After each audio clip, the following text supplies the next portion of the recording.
Hi friends, welcome back to my channel Dhanashree kitchen blogs. ఈరోజు veg biryani గుత్తి వంకాయ masala curry చూసేయండి ఫ్రెండ్స్. వెజ్ బిర్యానీకి కావాల్సిన ఐటమ్స్ అండి. ముందుగా అయితే బాస్మతి రైస్ అయితే నానబెట్టేసుకున్నాను. తర్వాత ఆనియన్స్, పచ్చిమిర్చి, క్యారెట్, ఆలు కట్ చేసి పక్కన పెట్టుకున్నాను. అలాగే మిల్ మేకర్, కరివేపాకు, పచ్చిమిర్చి, కొత్తిమీర, పుదీనా కూడా కట్ చేసుకొని పక్కన పెట్టుకున్నాను. ముందుగా ఆయిల్ వేసేసుకొని జీలకర్ర, సాజీరా, పచ్చిమిర్చి, బిర్యానీ ఆకు, దాల్చిన చెక్క, లవంగి, మిరియాలు అవి వేసుకోవాలండి. తర్వాత ఆనియన్ కూడా వేసుకున్నాను. ఫ్రై చేసుకోవాలి చక్కగా వీటిని.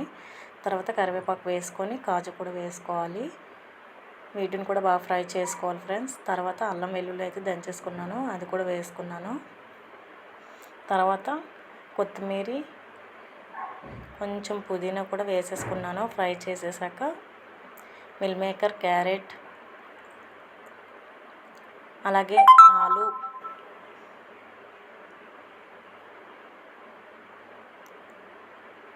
వీటిని అయితే వేసేసుకున్నానండి. ఇప్పుడైతే వీటిని బాగా ఫ్రై చేసుకోవాలి. ఫ్రై అయిపోయాక కొంచెం సాల్ట్ అయితే వేసేసుకోవాలి. అలాగే బిర్యానీ మసాలా కొంచెం అలా చిటికెడు పసుపు కూడా వేసుకొని బాగా కలుపుకోవాలి. తర్వాత నానబెట్టుకున్న బాస్మతి రైస్ అయితే వేసేసుకోవాలి. అంతేనండి. పైన కొత్తిమీర, పుదీనా సర్వ్ చేసుకొని నెయ్యి అయితే వేసేసుకున్నాను.